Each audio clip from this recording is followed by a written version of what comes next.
Protesters across St. Louis, and to bear witness to the very personal moments of reflection he had as he marked this sober 50-year-old memory of Bloody Sunday. In 1965, John Lewis was chairman of the Student Nonviolent Coordinating Committee, SNCC. He was on the front line leading the protesters across the Edmund Pettus Bridge, and Lewis endured some of the most brutal attacks by the Alabama State Troopers. He was beaten pretty bad, Mr. Trump. Footage of the brutality he endured is iconic. John Lewis is no frozen icon stuck in a sepia-toned photo. He risked his life, remains a vibrant, passionate, and effective advocate for equality. For fighting yesterday, I had a chance to speak with Congressman Lewis.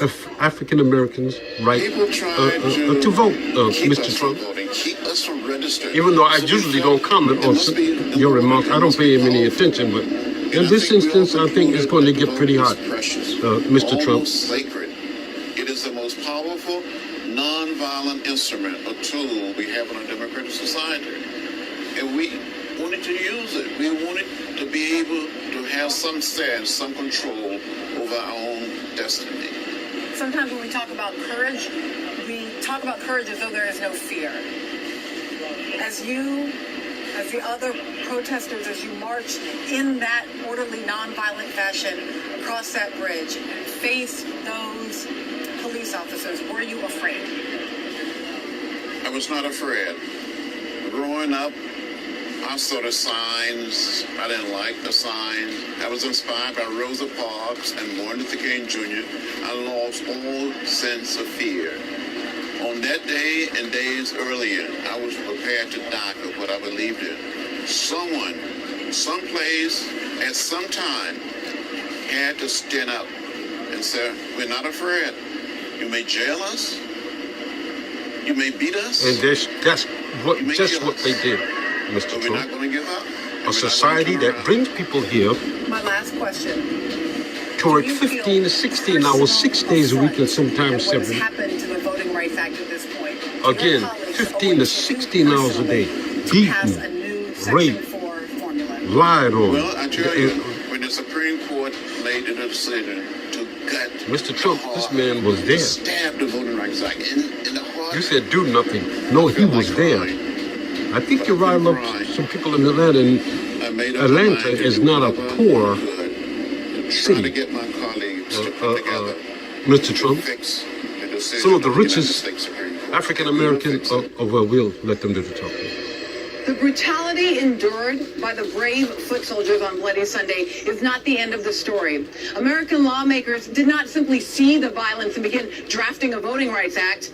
Far more strategy was necessary to culminate in the final brutality, days of a long march when Martin Luther King Jr. led thousands into Montgomery. The filth, and the disgust. When, following the violence on the bridge, Dr. King issued a national call that read in part, that was done upon the people who are brought here, the descendants of slaves, that all Americans oppressed, murdered, raped, children thrown to alligators. Therefore, on clergy of all faiths, representatives of pretty every part of the country, and disgusting to join me in Selma for a minister's march to Montgomery.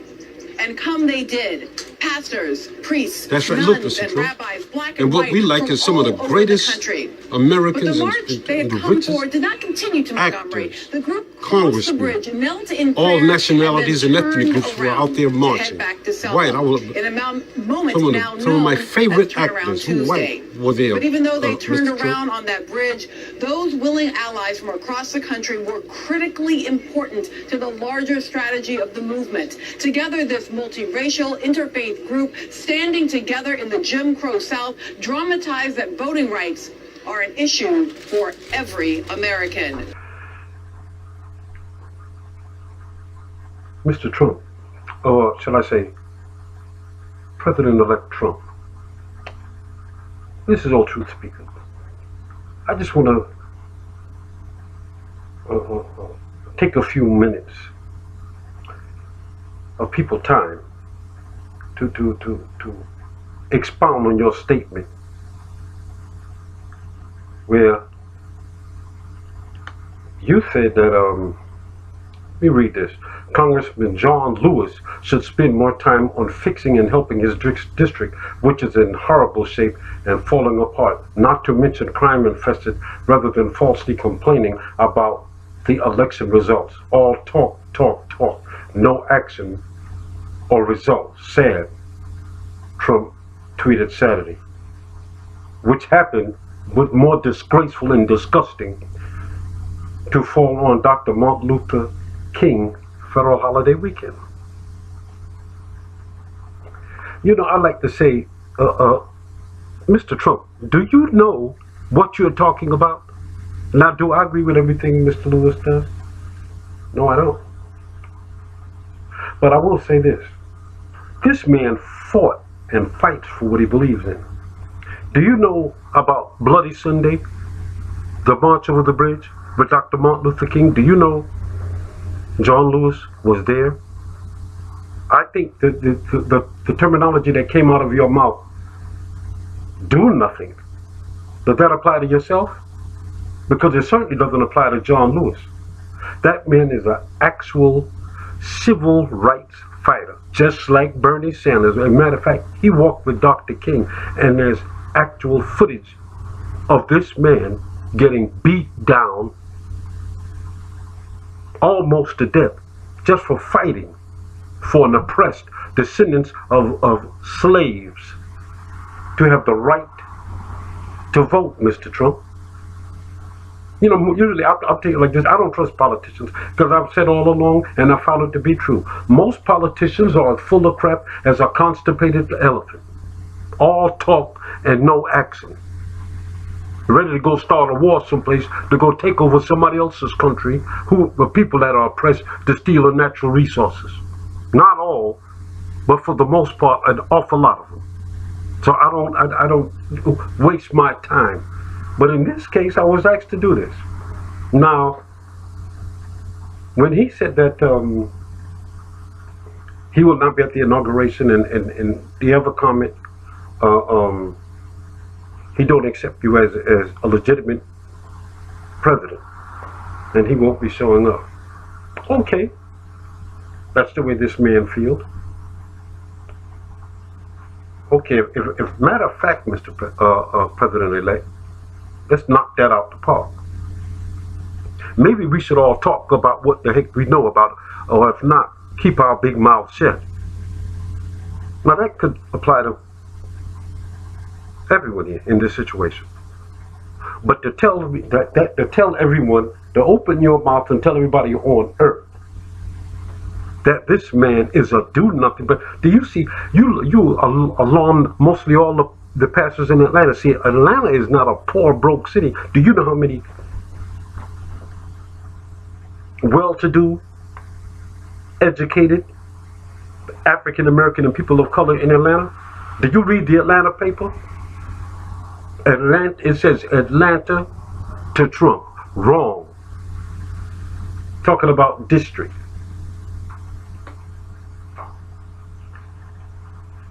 Mr. Trump, you know, I mean, this is pretty disgraceful and disgusting.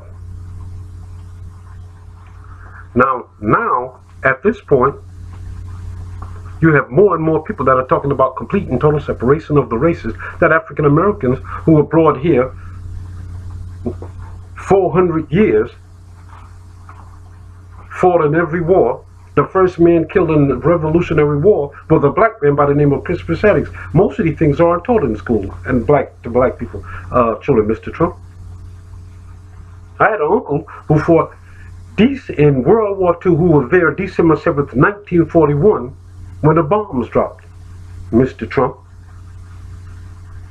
And you know how these guys got treated, Mr. Trump?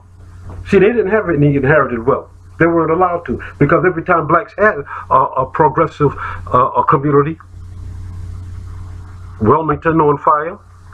Let's not, shall we talk about Black Wall Street? How many businesses, schools, well-educated to do people? And we all know what happened to that. Shall we go on Rosewood? Shall we just butchered, slaughtered by the thousands for nothing? So the fact that not in all instances, but even now, After all these decades and years, our children are being shot down in the street, Mr. Trump. Now, I'm not for violence. Let's take Philando Castile. The man had a gun permit. A hard worker. Shot down for nothing. After he complied to the police order, Mr. Trump. So, you know, I just say, I hope you well. I'm not mad at anybody, but I'm just saying, maybe we should take the time to do a little research on John Lewis.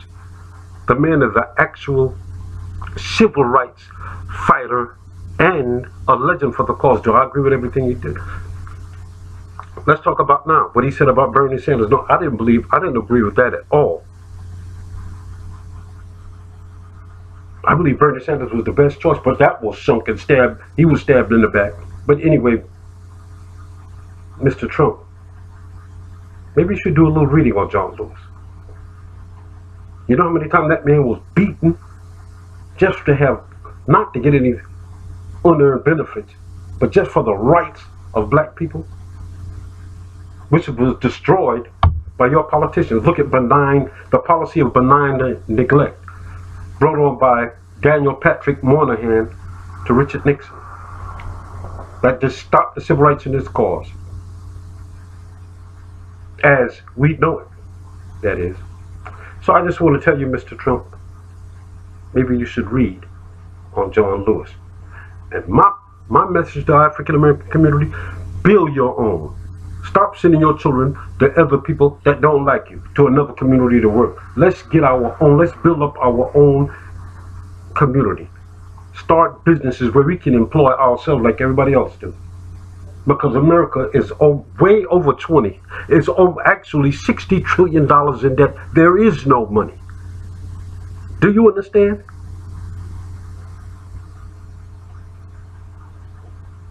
God help America, because we really need it. We put God first. This country, put God first in your life. Pray for direction and follow the leading of the Holy Spirit. Come on, folks, we can do this. Teddy Roosevelt once said, don't turn this country into a hotel. And that's just what's been done.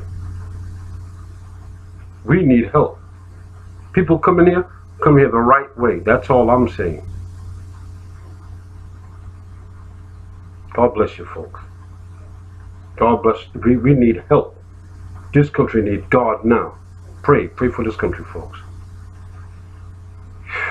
We really need it. Goodbye.